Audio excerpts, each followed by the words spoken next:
Olá, gente que sente, sejam todos bem-vindos e bem-vindas à sua rádio.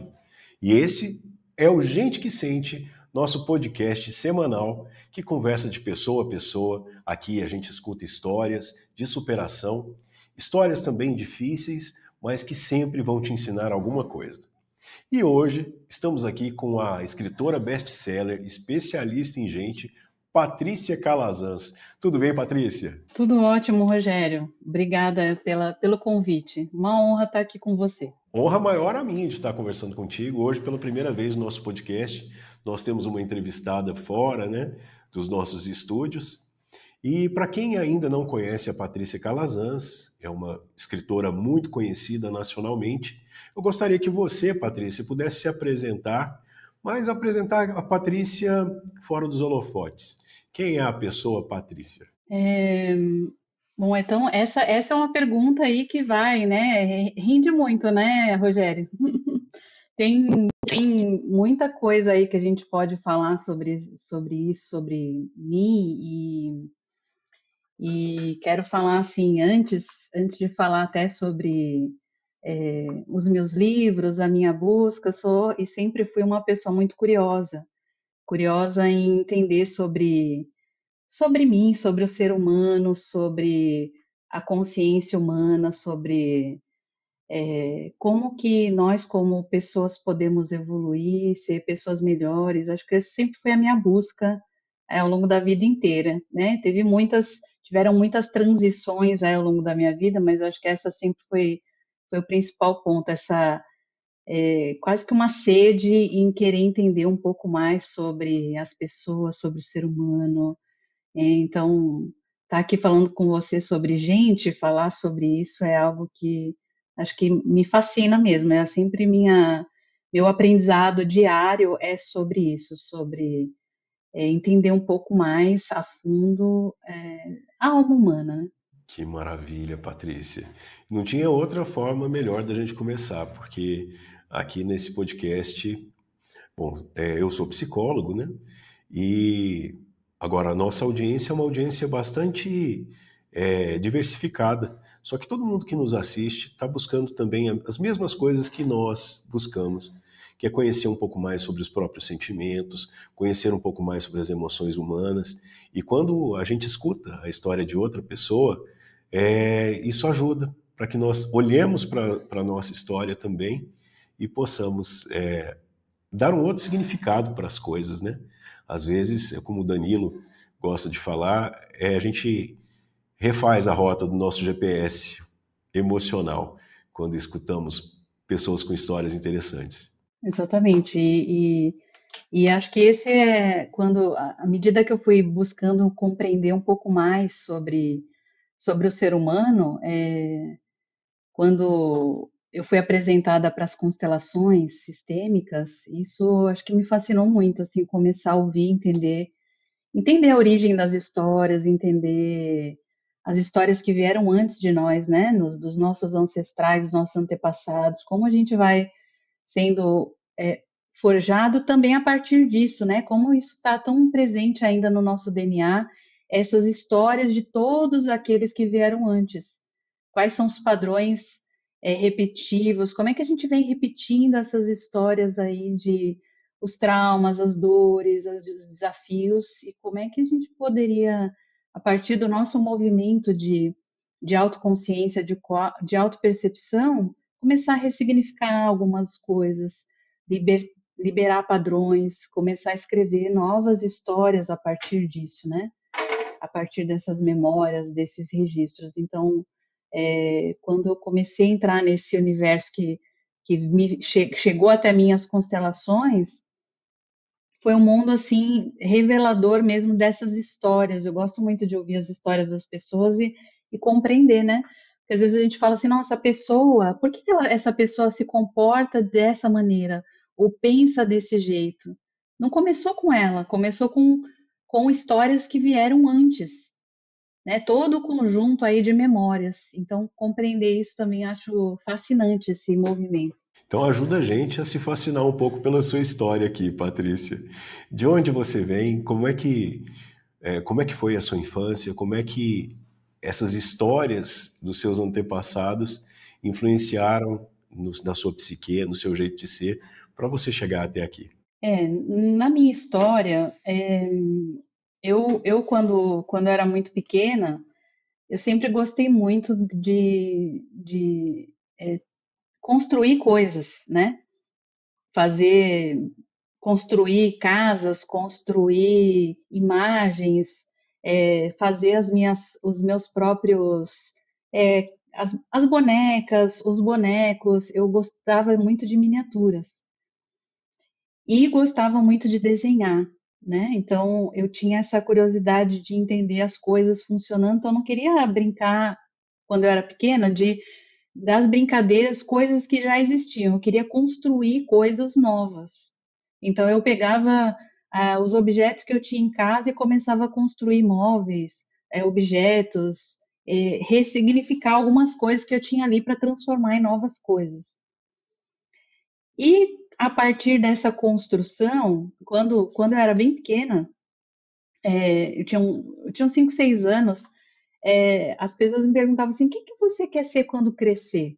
E aí, não sei se da onde veio essa informação para mim, mas eu achava que aquilo de construir uma imagem, construir coisas ali, olhar de fora uma imagem era arquitetura.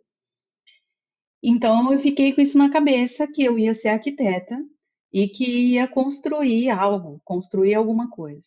Era a, eu cresci com essa informação até realmente efetivamente começar a minha faculdade de arquitetura, porque aquilo era uma coisa assim, era uma certeza, né? Não era uma dúvida que eu ia fazer uma outra coisa. Eu não passei pelas Pelas dúvidas que a maior parte das desafios crianças e aí, de adolescentes dúvidas de qual carreira eu ia seguir. A arquitetura para mim era a carreira unanimidade desde criança. desde criança. Só que aí olha que interessante, né? Quando eu comecei a fazer a faculdade de arquitetura, era interessante? Sim, era interessante. Aprendi muitas coisas que, inclusive, eu uso até hoje. E em que Mas estado eu você comecei morava? em São Paulo capital. São Paulo, capital. E aí, para pagar a faculdade de arquitetura, porque era uma faculdade paga, eu não consegui passar em faculdade, apesar de ter estudado a vida inteira em escola pública, eu não consegui passar em universidade pública e fui para particular. Então, a, eu comecei a trabalhar para poder manter começar a pagar a minha faculdade. E eu fui parar no call center. Trabalhei como uma das primeiros trabalhos que eu tive foi operadora de telemarketing. E o objetivo de entrar no telemarketing foi para pagar minha faculdade de arquitetura. Patrícia, isso é maravilhoso você tocar nesse teu início, porque muitas pessoas que estão nos ouvindo ou nos assistindo também começaram por aí, né? Pelo telemarketing. Eu também comecei por aí. Meu primeiro emprego foi no telemarketing. Eu trabalhava na central de reparos da antiga Brasil Telecom. O Danilo Suassuna, que é o dono do Instituto Suassuna, também trabalhou no telemarketing. Então, muitas pessoas que estão nos assistindo aqui ainda estão nesse momento de transição. Então, para você que está nos assistindo, esse é um caminho, e é um caminho que muita gente não precisa ficar tenso nem preocupado, porque é só uma ponte. Muitas vezes dá para fazer carreira, a Patrícia fez uma carreira interessante também nessa área, né, antes de se tornar especialista em gente, mas pode ser uma ponte para você chegar onde você sonha, onde você tanto almeja chegar.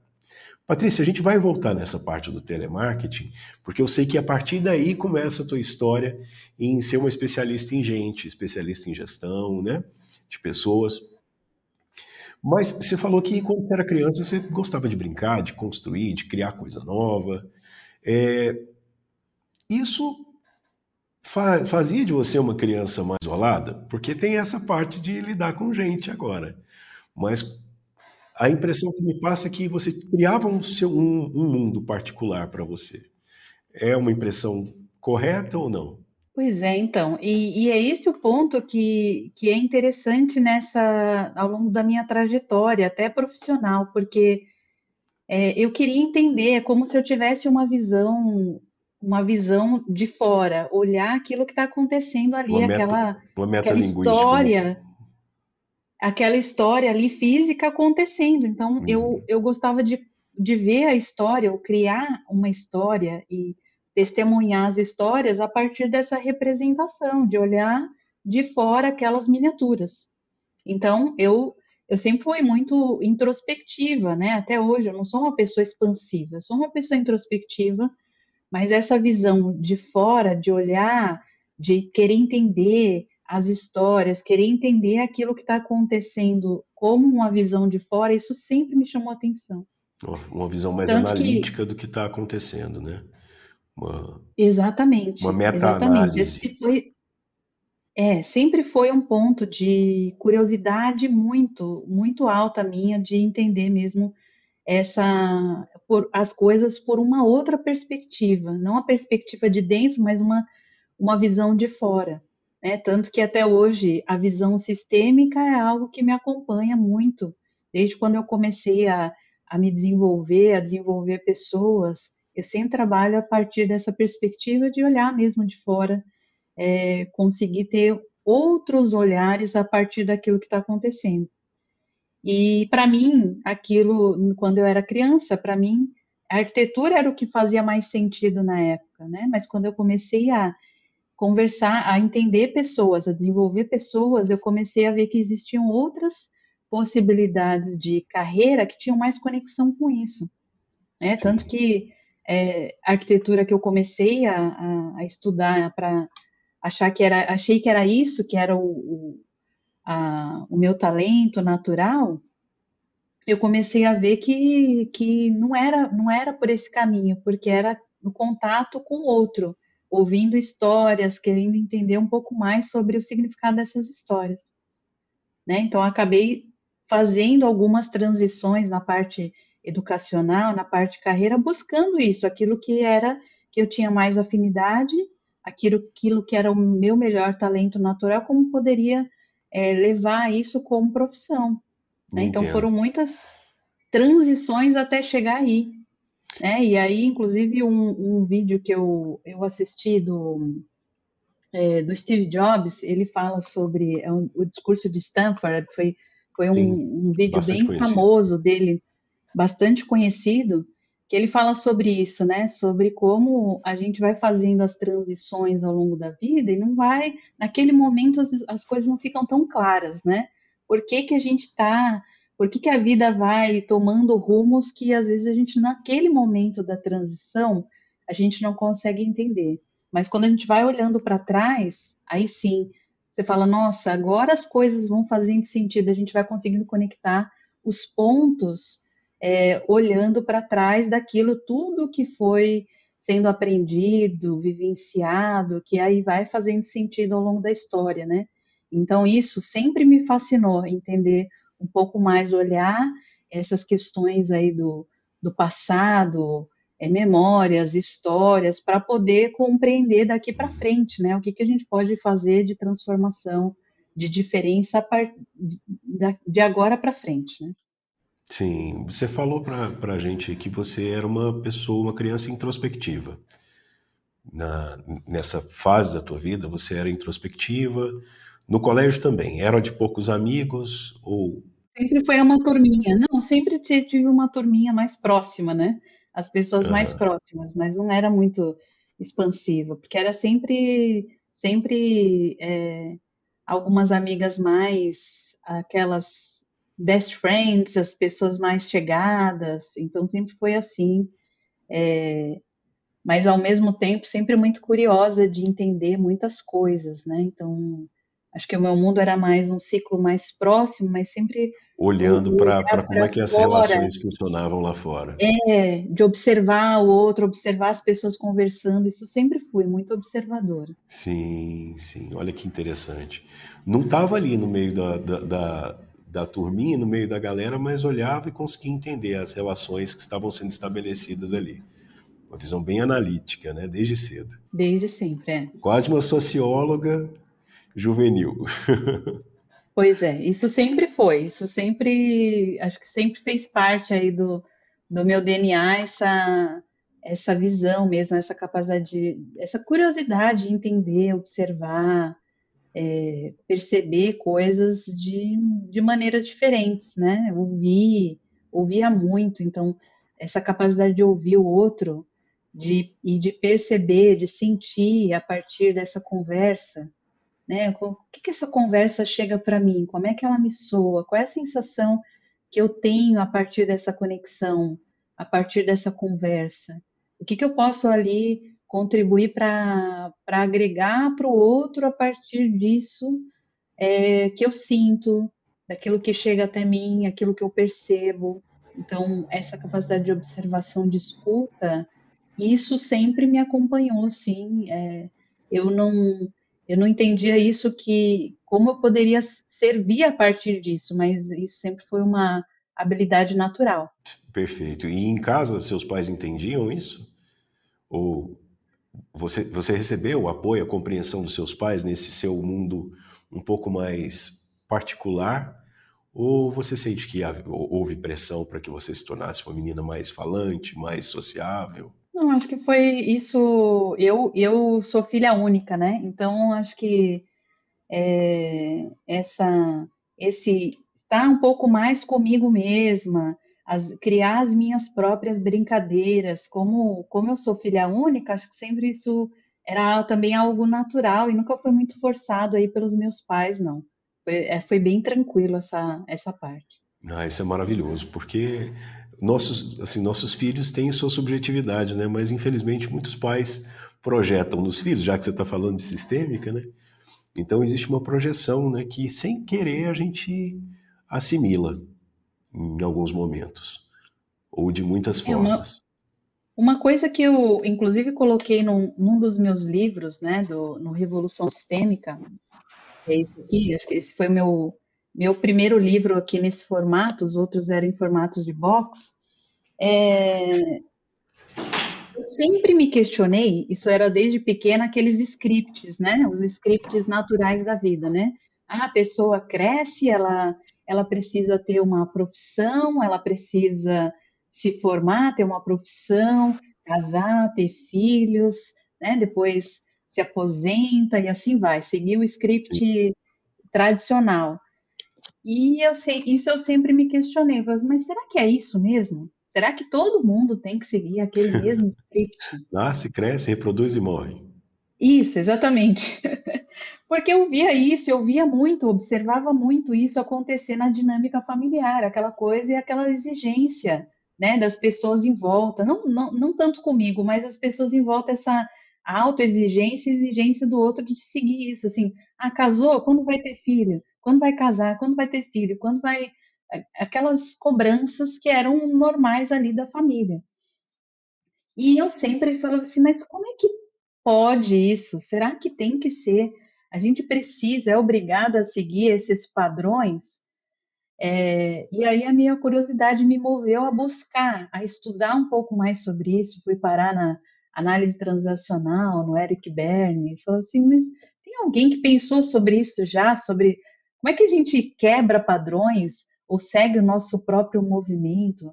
E aí, quando eu comecei a estudar o autoconhecimento, foram chaves que foram coisas, caminhos que foram se abrindo para mim de entender essa busca, de entender essas programações, esses padrões repetitivos. E isso foi a partir mesmo da observação, desde lá do começo, observando esses padrões familiares, né? Então, acho que toda a minha linha de estudos sobre o ser humano, ela partiu de responder também a uma dessas perguntas de entender por que a gente está, por que nós somos quem nós somos, porque vários estudos, e eu sempre fui uma buscadora de mim mesma, de entender quem eu sou.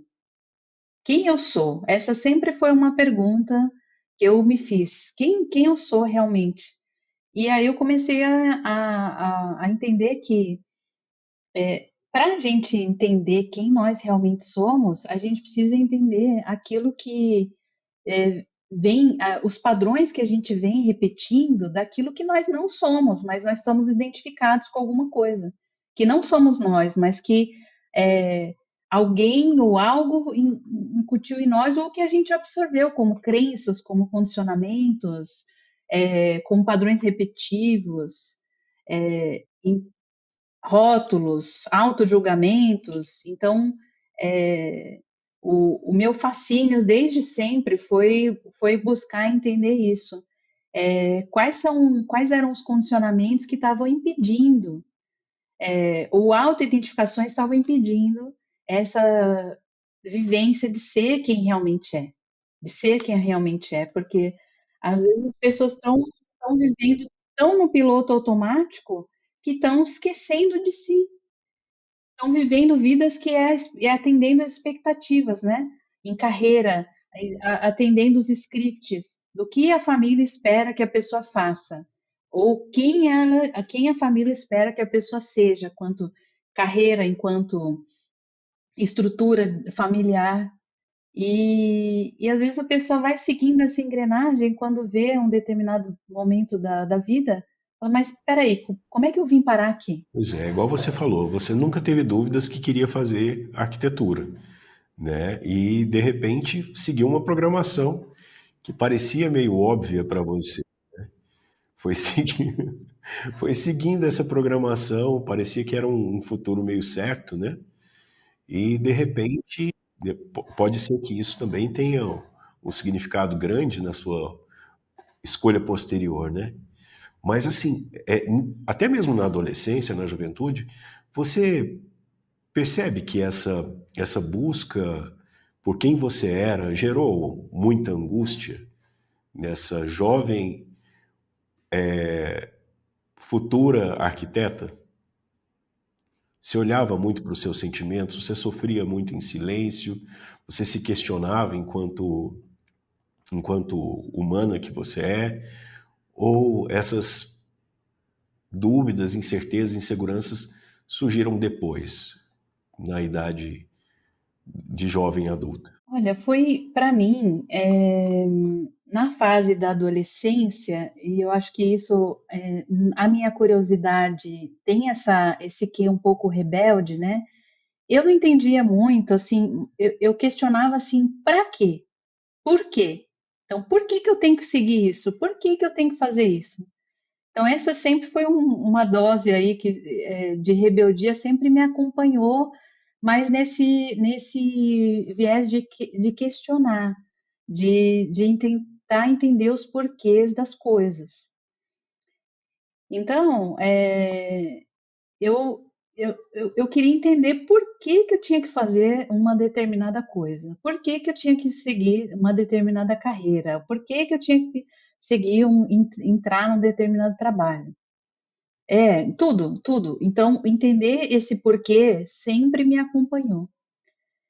Só que na época da minha adolescência, que é essa questão da estrutura, do entender, da visão de fora, para mim, a arquitetura era uma coisa mais, era um caminho que eu entendia que realmente fazia sentido na época, não era uma dúvida, era uma certeza.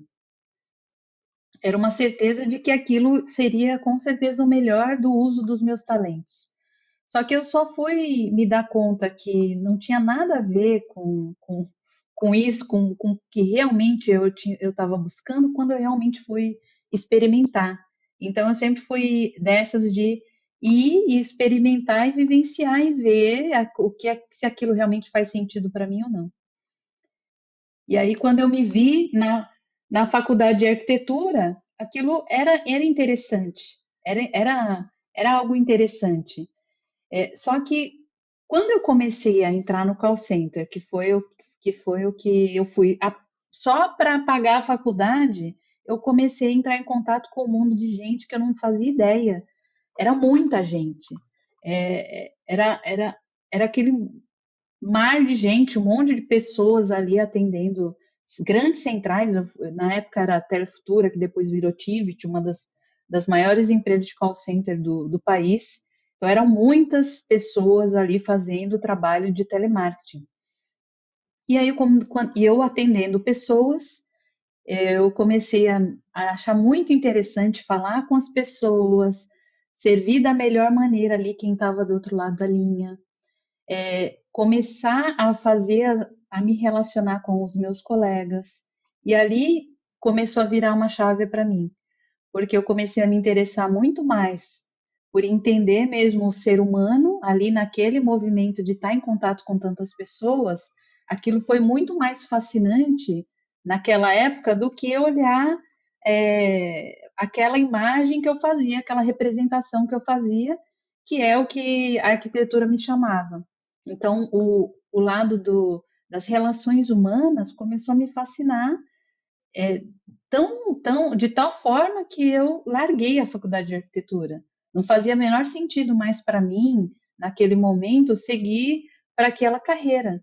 E eu saí, larguei, quase terminando a faculdade de arquitetura para fazer administração, para entender melhor o ser humano. Eu fiz gestão de call center, depois fui para administração, porque eu queria entender melhor da gestão, é, da liderança, né? Isso foi tão um chamado assim natural, mas foi tão fascinante para mim, que em 3 meses que eu comecei a carreira, o trabalho de telemarketing, eu fui promovida para supervisora, porque eu falava muito bem com as pessoas ali, com o cliente, e já ensinava os meus colegas, quem estava do meu lado, qual era a melhor forma de atender aquela pessoa.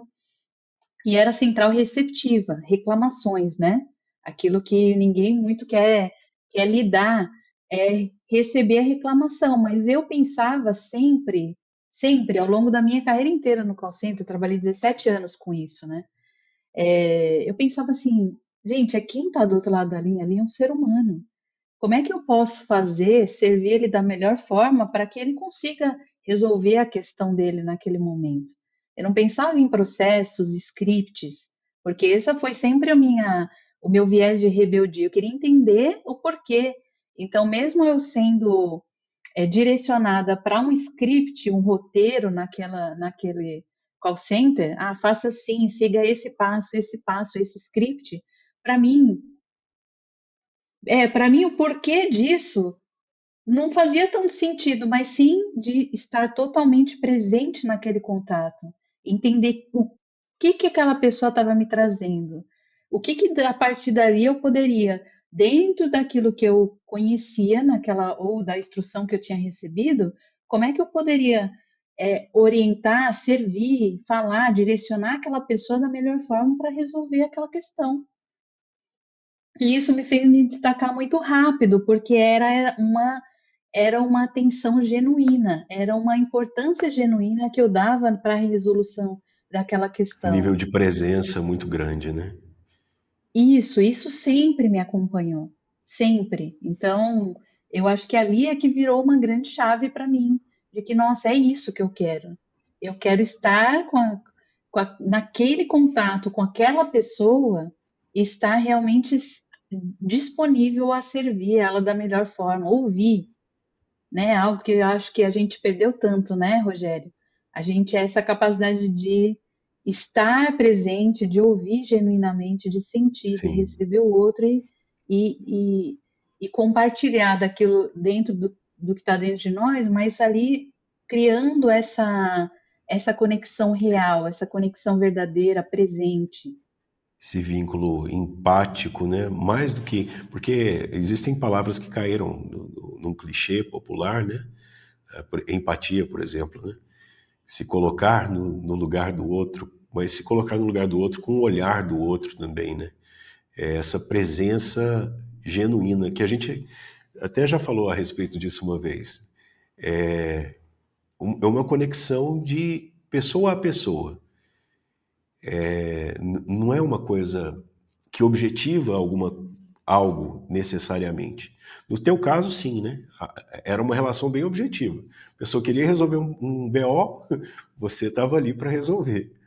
Só que muitas vezes, é o que eu sempre escuto de profissionais da área de saúde, boa parte dos meus pacientes são curadores feridos, são médicos, psicólogos, pastores, padres, e uma coisa que eu sempre escuto dessas pessoas dentro da área de saúde, que às vezes a tecnicidade, você está ali fazendo um papel técnico, tira você desse contato humano, tira você do olho no olho. Às vezes a queixa que uma pessoa traz não é a queixa real que ela tem. É só você realmente se dispondo a ouvir atentamente, a ouvir de uma forma acolhedora, perceber os meandros, perceber as nuances daquele contato. Só assim você vai realmente entender de fato o que essa pessoa está precisando. É isso que me fascinou mesmo quando eu comecei a trabalhar no call center, de realmente estar nessa presença, né? E como Jung diz, né? Aprenda todas as teorias, todas as técnicas, mas quando você está diante de uma alma humana, seja uma alma humana, Exatamente, né? Então exatamente isso isso. isso foi tão, para mim, tão, eu percebi só nesse trabalho no call center essa habilidade. E aí, quando eu me deparei com o meu primeiro desafio na liderança, desenvolvendo pessoas, eu falei, nossa, é isso. Eu quero mais, eu quero aprender mais sobre isso, aprender mais sobre o ser humano, para poder ajudar a desenvolver as pessoas da melhor maneira, com essa conexão, com esse nível de presença, com esse nível de atenção ao outro, né? E aí tudo aí que foi a minha virada de chave, né? Em largar a arquitetura e ir para um caminho de autoconhecimento. E aí eu fui me especializar, comecei a mergulhar. O primeiro curso que eu busquei para entender um pouco mais sobre essas relações humanas foi a programação neurolinguística, mas dali depois não parei mais, né? Uma coisa foi puxando a outra. Eu comecei a me fascinar tanto que aí eu comecei a estudar enneagrama, fui parar na constelação sistêmica e uma série de conhecimentos para entender melhor essa dinâmica, essas relações, né? E aí isso me ajudou muito na minha atuação enquanto líder, de realmente estar desenvolvendo as pessoas, não com uma liderança tóxica, mas com uma liderança saudável que realmente desenvolve o outro, ajuda o outro nesse caminho, para que o outro consiga ser uma pessoa melhor, com autonomia, com essa empatia que era necessário muito nos call centers, né? Porque era um processo muito operacional e as pessoas estavam muito desconectadas do outro, desconectadas de si mesmas e muito desconectadas com o outro. E eu percebia que o que fazia diferença na resolução do problema do cliente, mas também na satisfação daquelas pessoas que trabalhavam dentro do call center, era entender melhor de pessoas, era estar mais presente, que é muito o jargão que se falava muito nos atendimentos, né? Acho que desde sempre, todo mundo que trabalha ou já trabalhou com telemarketing, ouvia falar da tal da empatia, de se colocar no lugar do outro, mas não sabia exatamente como fazer isso. O que era isso na prática? Só ouvia falar, mas como é que a gente realiza isso de forma mais completa? E eu fui entender muito sobre, que eu queria entender um pouco mais esse como fazer isso na prática. E eu percebi que a empatia era um dos elementos, mas não era só, era um dos elementos, mas entender em algumas situações a empatia só por si só não era o melhor caminho de ajuda do outro, né?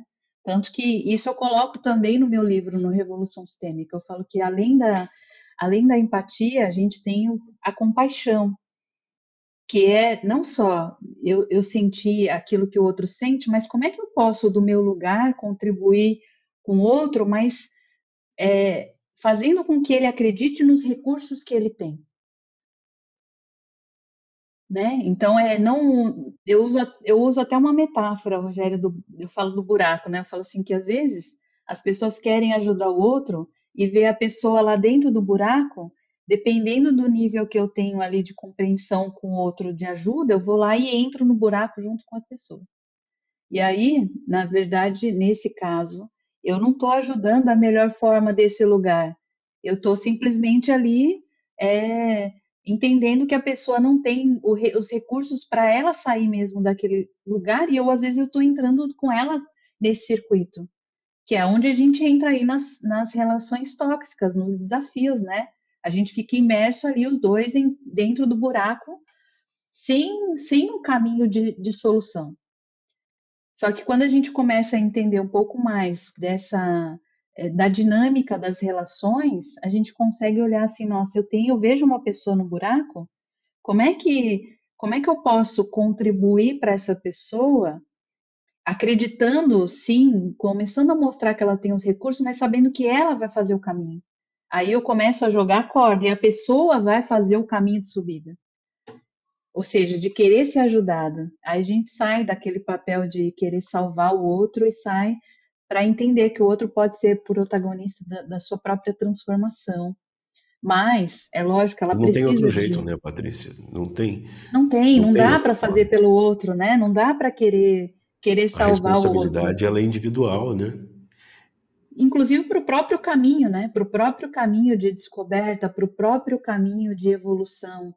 E isso eu acredito demais, assim, ao longo de tudo que eu venho percorrendo de aprendizado sobre mim, sobre o outro, sobre as relações, sobre a visão sistêmica, cada vez mais eu acredito que todo ser humano pode evoluir. E que cada um tem o seu jeito de evoluir, né, Patrícia? Porque a gente vem aí num momento dessa febre dos mentores, dos coaches, dessas pessoas que dizem saber qual é o caminho. Se você seguir essa e essa e essa fórmula, você vai ter sucesso financeiro, sucesso no relacionamento, vai ser feliz. Existem até as fórmulas da felicidade, né? Então, assim, nesse lugar a gente tira também a subjetividade, né? É como se houvesse uma maneira pasteurizada de encontrarmos a felicidade. E a felicidade não é pasteurizada. Os nossos caminhos são particulares, são individuais, são subjetivos, né? E é justamente aí é que está o adoecimento, né? É essa identificação do que é modelo externo, é esse colocar o holofote no outro, aquele tem mais sucesso, aquele é o mal que a gente tem hoje de tantas conexões de redes sociais, grupos de WhatsApp, tudo aquilo que é fora e que faz cada vez mais as pessoas se compararem, né? Compararem com o outro e acabam olhando às vezes negativamente para suas próprias histórias, né? E eu falo, quanto mais a pessoa coloca o holofote para fora, mais ela apaga essa luz interna, essa chama interna que é reconhecer aquilo que ela tem dentro. Então, hoje a gente vê muito isso, esse adoecimento mental, emocional, em função excesso, esse excesso dessa busca de olhar para o outro, o que o outro tem, o que o outro faz, como é que o outro é, a pessoa se compara, acha que o mundo ali, às vezes, que é colocado é real, e às vezes, muitas vezes, a gente sabe que tudo aquilo que é colocado instagramável, postável, não é o que está acontecendo realmente por trás das câmeras, atrás dos bastidores. Então, quando a gente começa a entender isso e fazer esse caminho de volta, essa busca de entender os seus próprios recursos, a sua própria psique, o seu modo de pensar, sentir, agir, aí sim a gente vai fazendo uma volta para nós, um caminho de reconexão, um caminho, como Jung falava do caminho de individuação, né? Então, é isso que sempre foi, né? Olhando aí também para trás para minha busca, os meus questionamentos sempre foi de entender assim, peraí, mas esse script, essa receita do outro de sucesso, será que é isso mesmo? Será que isso vai funcionar para mim? Eu sempre fui meio que uma inconformada nesse sentido. de não seguir e de questionar as fórmulas prontas, desde sempre. Mas, Patrícia, assim, só uma dúvida. Você falou, por exemplo, sobre enneagrama.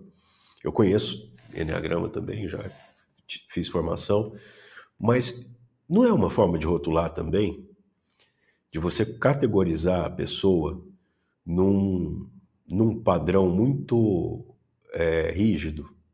Então, tudo eu vejo assim, do que eu já estudei sobre isso, né? Fui buscar vários conhecimentos. Busquei enneagrama, MBTI, DISC, um monte de ferramentas, um monte de recursos. Fui estudar a fundo várias coisas. Quando eu fui parar no enneagrama, muitas coisas me chamaram muita atenção. E eu vejo que hoje, de tudo que eu já estudei, já experimentei sobre isso, tem muitos usos de tudo, né, Rogério? Até mesmo as linhas da psicologia, né? Se a gente for ver, tem usos e usos, profissionais e profissionais que usam determinados conhecimentos de uma forma mais, de uma forma errada ou uma forma que acaba distorcida, rotulando as pessoas.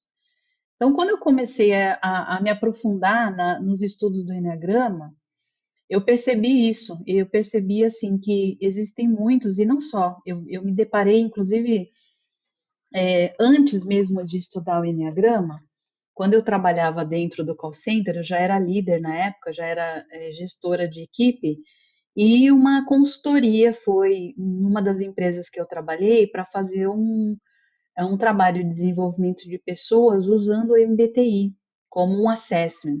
Né? O trabalho era desenvolvimento da liderança e o assessment principal dessa consultoria era MBTI. Só que o MBTI ele foi usado naquela época com muito mau uso, que foi mesmo de rotular, oh, você é isso, você é aquilo. E aí o que aconteceu depois com esse mau uso? Virou um carimbo na testa. Ah, você é assim porque você é isso, porque você é STJ, porque você é e virou um, um festival de siglas e de rotulagem. Isso, quando mal utilizado pelo profissional, vai, cria mais problemas para a pessoa do que soluções. Foi o que passou, aconteceu comigo. Eu fui rotulada em função disso. E eu, como líder, eu nunca fui uma pessoa muito extrovertida. Então, o rótulo do MBTI me prejudicou muito no meu desenvolvimento da liderança nessa época, nessa empresa. E é como se eu tivesse sido colocada numa caixinha. E aquilo me deu muita indignação. Foi quase um processo, um movimento de assédio em função de tudo isso que aconteceu. Foi bem complexo, foi bem difícil para mim. E aí eu fui buscar entender outras formas e como usar tudo aquilo que eu tinha aprendido. Eu estava no caminho já nesse momento de desenvolvimento de autoconhecimento. E aí, quando eu comecei a aprender sobre o Enneagrama, de maneira profunda, eu comecei a ver que, na verdade, o Enneagrama como um caminho de desenvolvimento psicoespiritual, a gente começa a perceber alguns padrões repetitivos, algumas caixas em que a gente está e como fazer para descondicionar desses padrões. Então, quando a gente primeiro que ninguém identifica um perfil do outro, isso que eu acho muito legal. Para quem usa de forma profunda a sabedoria do Enneagrama, tem, assim, ela não é uma sabedoria que serve para você identificar ninguém, porque não é possível, eu não consigo identificar os Com padrões olhando certas de fora. perguntas, saber exatamente qual é o tipo da pessoa. Primeiro que assessment com o Enneagrama nem funciona, né? Sim, um processo de autoobservação. É um caminho de autoobservação. E a partir desse caminho de autoobservação, que inclusive não só todos os estudiosos do Enneagrama, mas o próprio Ken Wilber, que fala na teoria integral, ele fala que na perspectiva horizontal, se a gente precisa de algum caminho para começar esse processo de autoobservação e de autoidentificação, para ver os padrões que nós estamos repetindo, para a gente poder sair dessa caixa. Porque, de alguma maneira, existem condicionamentos. A gente tem condicionamentos. Então, quando a gente se dá conta, toma consciência desses condicionamentos, aí sim começa o nosso caminho de liberação. Começa o caminho de identificar quem nós realmente somos.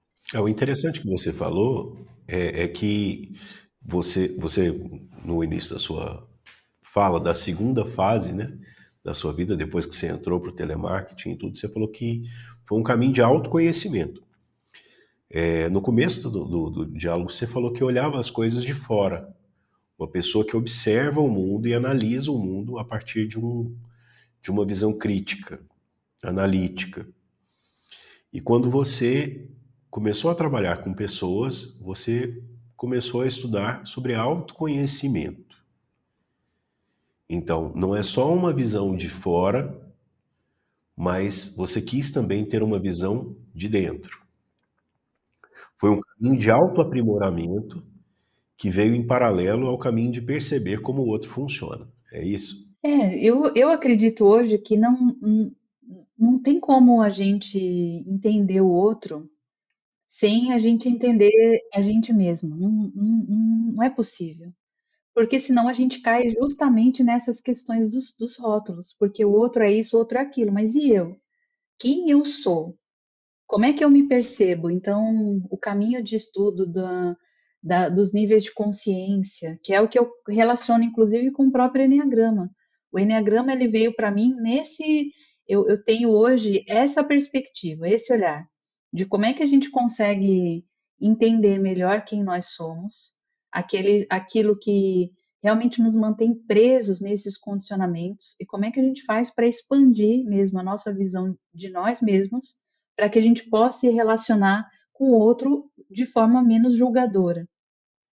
Então, é um caminho, eu falo assim, que não é para o mau uso de qualquer que seja o instrumento de autoconhecimento, é colocar o outro na caixa. Agora, o melhor uso é perceber a caixa que nós já estamos e sair dela, liberar esses padrões, porque muitas vezes a gente está seguindo caminhos que no piloto automático que não é o que nós queremos.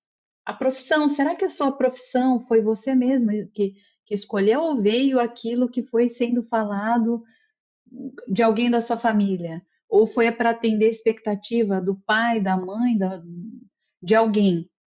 Né? Quantas pessoas não vêm seguindo essa engrenagem, esse script, simplesmente é, seguindo esse piloto automático sem tomar consciência. E aí, quando percebe, fala assim: peraí, mas essas escolhas que eu estou fazendo são para quem? São para atender a expectativa do outro ou para realmente é um caminho realmente meu? A gente só consegue responder isso se a gente perceber os nossos condicionamentos, as nossas crenças limitantes, e a gente precisa, para isso, mergulhar nesse autoconhecimento. E como é que foi esse processo para você? Se você acredita que ao participar de todo esse processo de autoconhecimento, esses cursos, conhecendo esses teóricos, você sente que você conseguiu conhecer a si mesmo? Pois é. Note ipso sum. Olha, eu acho que esse caminho não tem fim, né? Ele tem começo. Eu sei exatamente o início desse caminho. Agora, quanto mais eu venho me buscando, me descobrindo, mais eu vejo que tem camadas e camadas e camadas desse processo. Então, e é algo que eu realmente amo fazer, né? Eu acho fascinante esse processo de autodescoberta. E quando eu comecei a entrar no mundo da visão sistêmica, né, através das constelações, eu fiz inúmeras constelações, vários movimentos. Eu tinha até no começo, quando eu comecei esse movimento, quando me apresentaram, eu até me deu um frio na barriga. Eu falei assim: meu Deus, será que é isso aí? eu tive um pouco de medo de entrar nesse mundo, né? Eu falei assim, ai, será que vai ser bom eu entrar mergulhar Uhum. fundo nesse autoconhecimento? Você tinha medo que você ia encontrar? Olhar para o abismo e o abismo olhar de volta? Era a sensação que eu tinha que eu ia mergulhar sabe aquele mergulho eu já fiz mergulho de cilindro, né? Sabe quando Aham. você mergulhar num lugar que você não sabe exatamente O que está debaixo dos seus pés, vai né? acontecer? Então, é essa sensação que eu tive quando eu comecei a estudar as constelações. Eu não sabia como é que era mergulhar nesse mundo do inconsciente. O que que eu ia me deparar ali naquele momento? Te assustou? E olha, no começo, quando eu comecei a ouvir sobre isso, eu confesso que eu tive uma resistência. Só que ao Sim. mesmo tempo, mais uma curiosidade de saber assim, tá, eu vou com frio na barriga, mas eu vou, porque eu quero Aham. saber o que que tem lá embaixo. Acho que para mim uma metáfora é muito mesmo quando eu comecei a mergulhar, né? Quando eu fiz os primeiros mergulhos de cilindro. Mergulho de É aquele cilindro. misto mesmo de medo, frio na barriga, mais um fascínio, Uma curiosidade, um uma fascínio. curiosidade tamanha. E quando eu fiz o meu um dos primeiros mergulhos de cilindro, eu falei assim, gente, olha esse mundo, é um outro planeta. É fascinante entender. Nossa, como tem muitas coisas que a gente ainda não explora nesse mundo todo, né? Uhum. E no E meu mundo todo, porque o meu mundo já é grande demais. muito, né? Tem coisas que a gente não faz. Nossa, a gente olha, eu vou dizer, eu sou uma exploradora. Eu sou uma exploradora. Eu exploro, mergulho, vou fundo e cada vez eu falo assim, meu Deus, como tem lugares inexplorados que a gente ainda nem, nem chegou, nem alcançou. São camadas e camadas e camadas. É incrível. É, e eu estava falando do Jung, né? Quem olha para fora sonha, quem olha para dentro acorda, né? Desperta. Então é bem É por aí. isso. Eu acho que quando a gente para de olhar só para fora e olha para dentro, a gente se dá conta de tanta coisa que a gente ainda não sabe sobre si mesmo. Eu sempre falo para os alunos de psicologia ou até mesmo para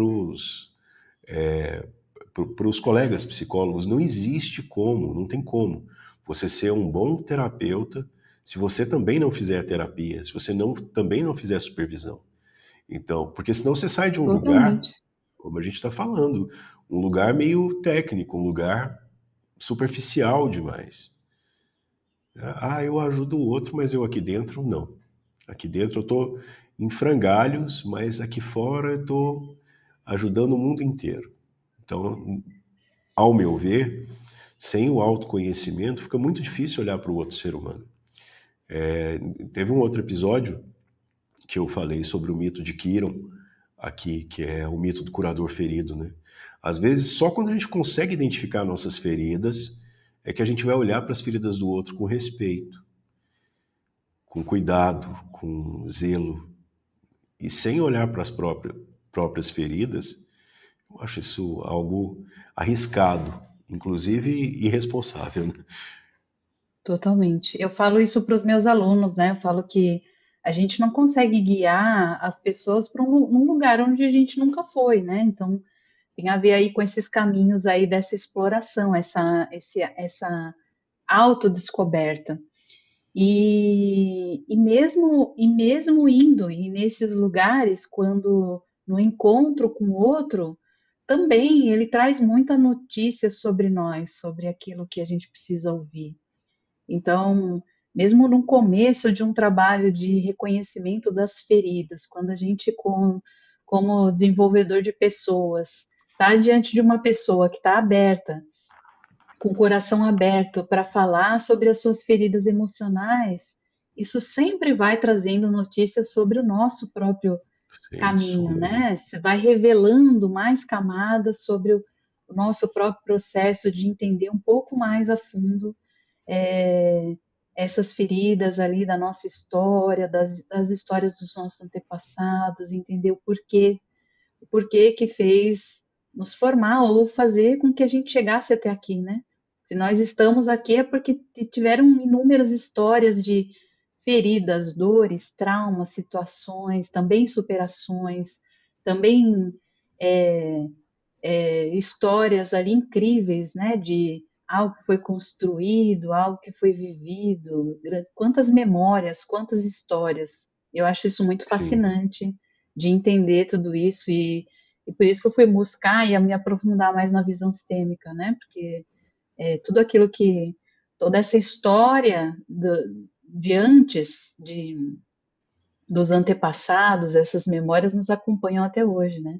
A gente é a formação de tudo isso. pois é, você falou para mim, assim, a partir dessa visão mais administrativa, de gestão de gente, você decidiu ir para a área de administração. Por que não psicologia? Pois é, olha, eu vou dizer que depois que eu comecei a fazer, eu fui para administração, para gestão de call center por causa do meu crescimento, né, na carreira, na liderança. Então eu fiz foi o primeiro movimento de transição aí da minha parte acadêmica foi para liderar. Era isso aquele momento. Mas aí, quando eu comecei a estudar o autoconhecimento, que eu entrei na programação linguística, enneagrama, aí a constelação, enfim, fui buscar milhões de ferramentas, estudos, saberes. Depois fiz a minha transição para abrir a minha consultoria. Eu falei assim, puxa, né?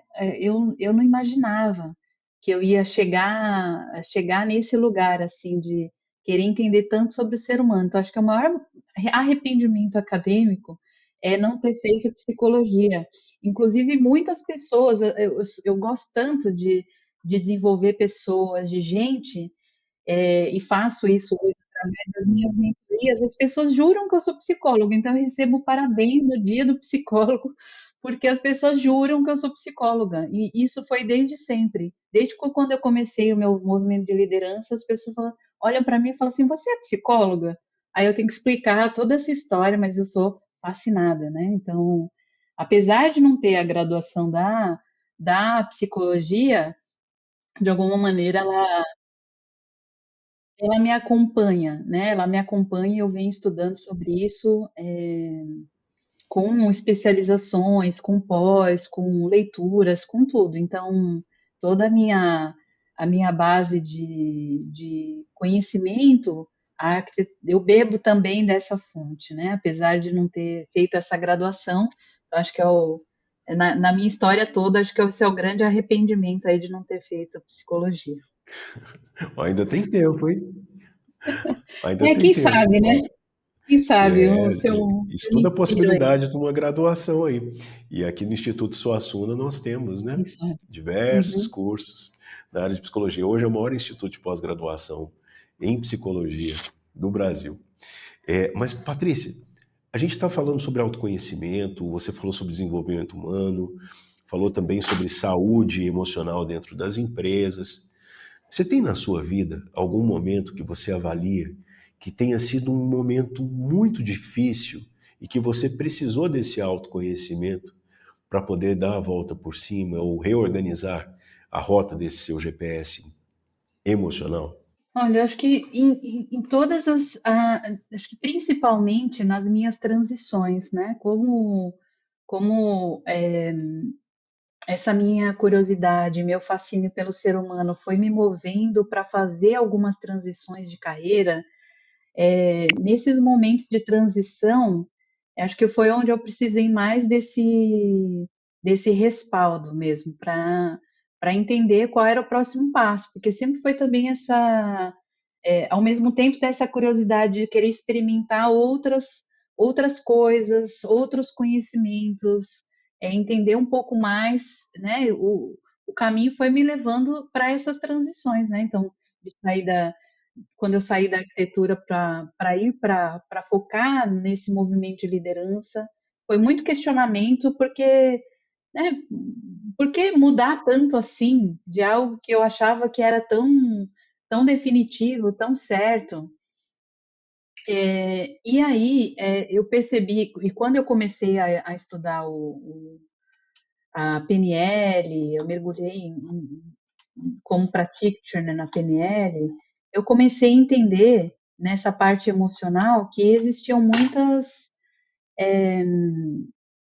máscaras na parte emocional, além das feridas, muitas coisas escondidas. Então eu acabei tendo muitas revelações sobre mim mesmo, coisas que eu não imaginava e achava que estava ok e não estava.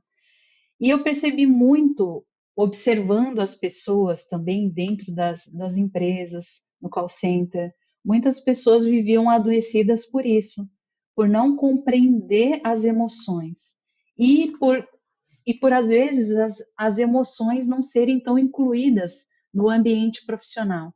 Então, eu via muita gente adoecida de afastamentos, às vezes por uns motivos assim que não fazia muito tão sentido convivendo com aquela pessoa.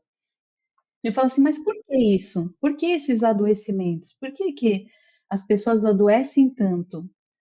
E eu percebi muito isso no meu movimento de autoconhecimento para mim, como manifestar as emoções. Eu sempre fui muito intensa emocionalmente, por ser uma pessoa mais introspectiva, eu sentia muito intensamente.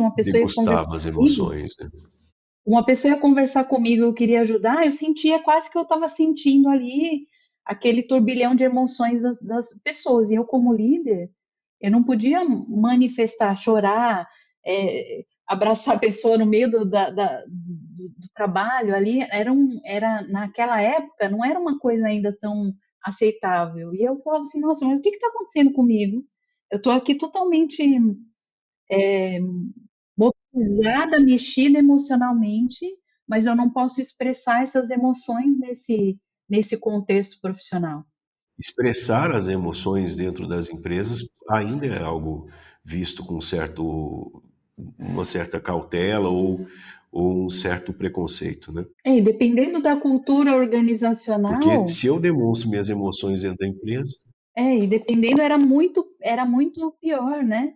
Eu cheguei a trabalhar muitos anos num dos maiores bancos do país, e ali naquele banco era, mesmo não trabalhando diretamente em agência, mas na parte administrativa, tinha toda essa questão de é, as emoções não era uma coisa, na cultura daquela organização, não era uma coisa que poderia ser expressada.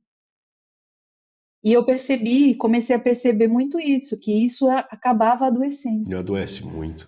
Adoece muito. E aí, imagina você como uma pessoa que quer desenvolver pessoas, que precisa, inclusive, essa habilidade de sentir, porque é isso que faz o desenvolvimento humano acontecer, né? E faz parte do ser humano, não dá para a gente engavetar isso em algum contexto. Realmente essa abertura para sentir as suas próprias emoções, sentir as emoções do outro. E essa parte eu sentia nesse caminho, nesse momento da liderança, que no exercício da liderança isso não era tão fluido, não poderia ser manifestado de forma aberta e fluida.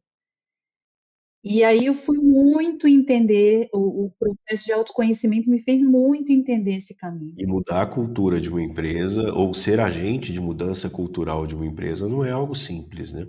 Não. Não é algo simples. É, inclusive porque tem são coisas muito cristalizadas às vezes, né?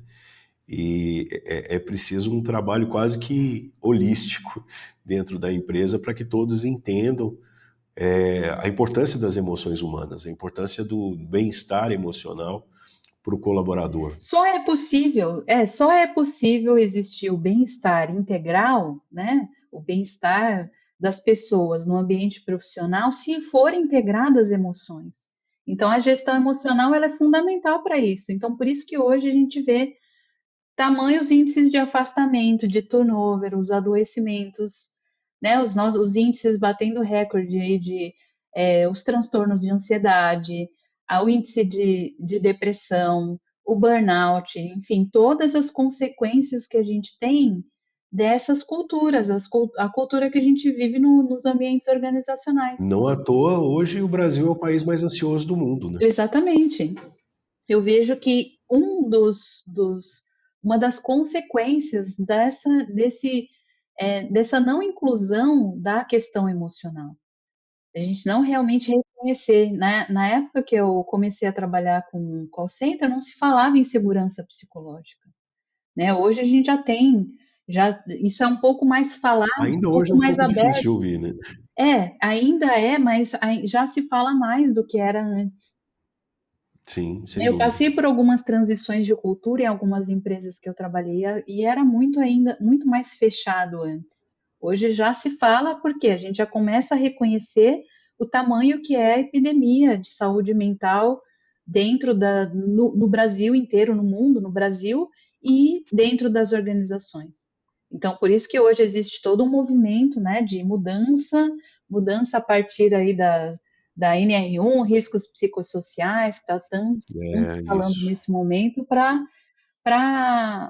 considerar a importância de entender um pouco mais sobre o ser humano, tudo aquilo que envolve, e a gestão das emoções é algo fundamental para isso, para a gente ter culturas mais saudáveis e não tão tóxicas nessas relações. Para quem está nos assistindo aqui, é, nós estamos passando por um momento de transição no Brasil. Há uma mudança na NR1, né? Que é uma mudança onde hoje, a partir daqui a um ano, na verdade, né? O governo vai começar a exigir que as empresas elas atendam determinadas normas reguladoras. Então, e essas mudanças na NR1 são mudanças de ordem emocional. As empresas vão ter que criar políticas de bem-estar emocional dentro das empresas. São muitas políticas. Então, quem tiver interesse, leia a NR1. O Instituto Suassuna também vai lançar um curso sobre NR1, que vai ao ar daqui poucas semanas, para que vocês possam entender um pouco melhor sobre essas normas, sobre as exigências e sobre como ter saúde emocional dentro das empresas, dentro da empresa que você trabalha também. Patrícia também trabalha com isso, está com um movimento nacional aí muito interessante, né, Patrícia?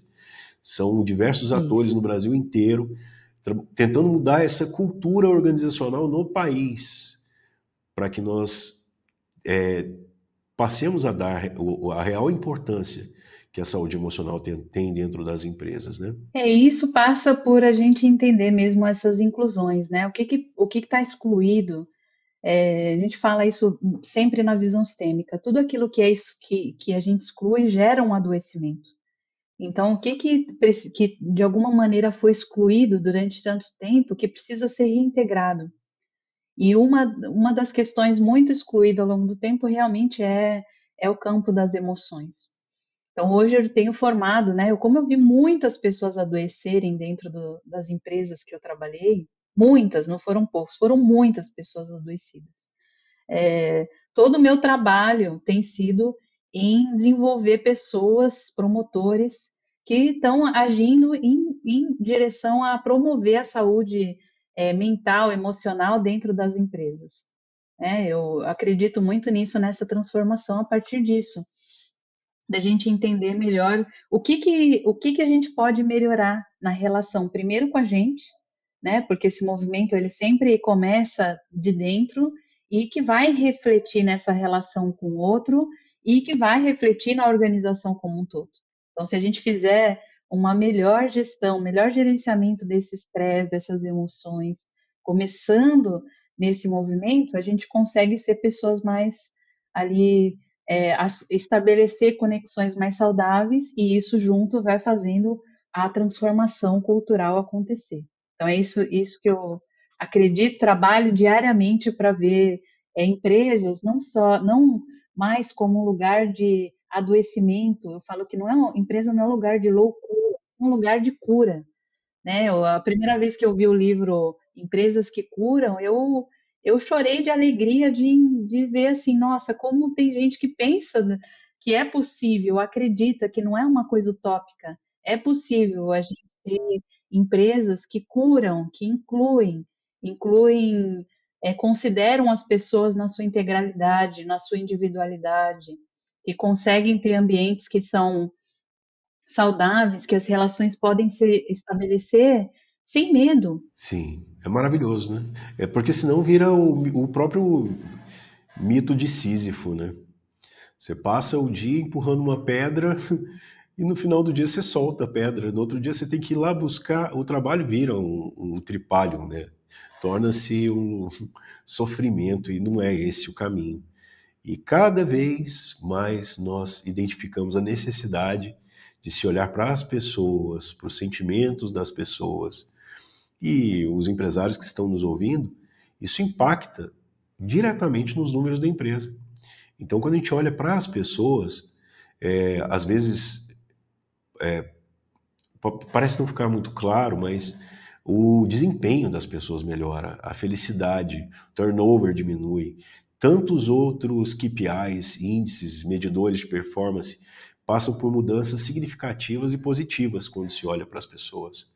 Então, acho que às vezes utilizar a linguagem do empresário é importante também para que ele entenda a necessidade de mudança, né? Para não parecer que é um papo meio de E não são as coisas Ximbalauê, né? separadas, né? E não são separadas. Isso eu acho interessante, né? Porque às vezes as empresas, os empresários olham isso, buscam resultado. Buscam performance, buscam resultado, equipes de alta performance, aumentar o rendimento. Isso sempre foi pauta de todos os empresários, porque é aumento da lucratividade do negócio. Ok. Só que, só que se a gente faz isso e cobra o lucro pelo lucro e começa a cobrar performance sem considerar a questão da saúde, o que acontece? Esse elástico ele vai se romper. Não é possível, inclusive o slogan que eu digo aí para os meus alunos, eu falo assim, não existe alta performance sem saúde mental. Se você quer buscar alta performance, totalmente ela anda em parceria com as ações de saúde mental. Porque se a gente cuidar realmente em ter essa saúde da mente, das emoções, com certeza as pessoas vão refletir no resultado da organização, em menos rotatividade, em menos adoecimento, em menos afastamentos. Então, só isso aí já reduz o prejuízo que existe hoje, que é gigantesco, o prejuízo em afastamentos e em absenteísmo e turnover. Então, com certeza, se o investimento primeiro for em saúde mental, a empresa com certeza vai aumentar a sua lucratividade. Então, já passou da hora das empresas começarem a verem isso segmentado e começar a ver que uma coisa é consequência da outra. Não é possível resultado sustentável sem saúde mental. É um fato e graças a Deus as pessoas estão se tornando conscientes disso. Agora, com força de lei, né, que ajuda um pouco, mas há um trabalho que já está sendo desenvolvido em muitas empresas nesse sentido, de olhar para a pessoa que está por trás da mão de obra, que está por trás da força de trabalho, né? Bom, né? A Revolução Industrial tem tanto tempo e tão pouca coisa mudou de lá para Pois cá. é, pois é. E a gente ainda com reflexo aí ainda com algumas mentalidades nesse lugar, que já está mais do que ultrapassado, né? Então, vejo que não é Ultrapassadíssimo. pelo, pelo amor, é pela dor. Então, precisa, às vezes, ter essa multa ou alguma coisa nesse sentido para ter uma transformação. Mas, ao mesmo tempo, uma grande oportunidade hoje, eu vejo, É o que eu acho. nos Uma momentos tremenda que a gente tem oportunidade. grande oportunidade de mudança de consciência. Né? Então, com todas as transformações que a gente está vivendo no mundo, IAs, inclusive com esses índices aí de adoecimento, se a gente não faz uma mudança maior agora, realmente a gente vai caminhando para um processo de auto-adoecimento, autodestruição. Então, É, só existe um caminho. O caminho é a expansão da consciência. A partir disso, a gente consegue sim evoluir cada vez mais, né? E a evolução ela só vai acontecer realmente através das pessoas. parabéns pela fala, Patrícia. Bom, eu adorei conversar contigo, conhecer um pouco mais da pessoa, Patrícia Calazans, dos caminhos que você tomou, das mudanças. Eu espero que isso sirva para todos que estão nos ouvindo, nos assistindo, de inspiração também. Se você entender que está num lugar, num momento de carreira, ou em uma carreira, que não está sendo o lugar onde você gostaria de estar, ou você não se identifica com isso que você está fazendo, sempre é tempo de mudar. E você pode se tornar uma grande referência depois que essa mudança acontecer, que é o caso da Patrícia, que certamente quando ela estava ali na central de telemarketing, ela nunca imaginaria que seria uma escritora de tanto sucesso, uma pessoa que impacta outras pessoas nacionalmente.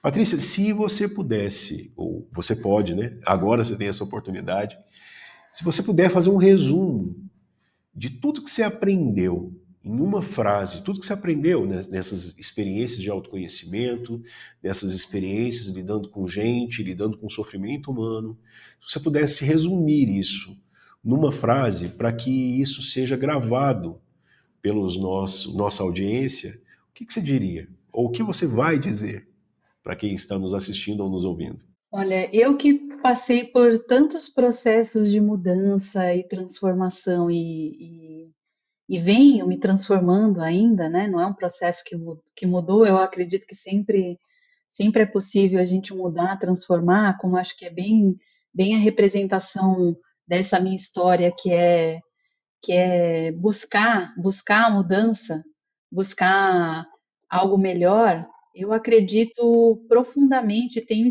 escrevo sobre isso, falo sobre isso, acho que é o meu maior slogan. Eu acredito profundamente, de todo o coração, que todo ser humano pode evoluir. Então, quando a gente começa a seguir, não ir contra a mudança, mas seguir em favor da mudança, a gente evolui como pessoa, como ser humano. Então, a frase para a gente fechar aqui é essa: todo ser humano pode evoluir. Patrícia Calazans, eu tenho certeza que todos nós evoluímos com essa interação contigo aqui, ouvindo os ensinamentos, as experiências que você nos trouxe, e tenho certeza que sairemos melhores desse nosso papo hoje do que quando nós começamos a tê-lo. Convido todos vocês a seguirem a Patrícia Calazans nas redes sociais. Qual é o seu Instagram, Patrícia? Meu Instagram é Paty Calazans. Paty Calazans. Então, nós vamos Isso. deixar também na descrição do vídeo o Instagram da Patrícia. Patrícia, agradeço profundamente a sua participação. Eu espero que esse trabalho que você começou a desenvolver, ou na verdade que você está desenvolvendo há muitos anos, mas que agora ele toma mais corpo, né? Nessa mudança de consciência dentro das empresas, realmente tome conta do país como uma onda. E nós, aqui de Goiânia, nós, o Instituto Suassuna, estamos contigo nesse trabalho de mudança na consciência do empresariado sobre a importância das emoções humanas. E para vocês que ficaram conosco até o fim, desejo um excelente dia, uma excelente semana e que vocês possam a cada dia se desenvolver também pessoalmente. Se vocês precisarem de ajuda, não esperem, busquem acompanhamento terapêutico, busquem acompanhamento profissional, porque emoções humanas são importantes, suas emoções são importantes. Então vamos olhar com cuidado para isso que você está sentindo agora. Um forte abraço e nos encontramos na semana que vem no nosso próximo episódio. Até mais. Gostou do vídeo? Aqui no Instituto Suassuna nós ajudamos você a alcançar seus objetivos com uma educação ativa e atuante. Oferecemos pós-graduações em psicologia, tanto online quanto presenciais. Saiba mais visitando o nosso site www.institutosuassuna.com e diga sim para o seu futuro.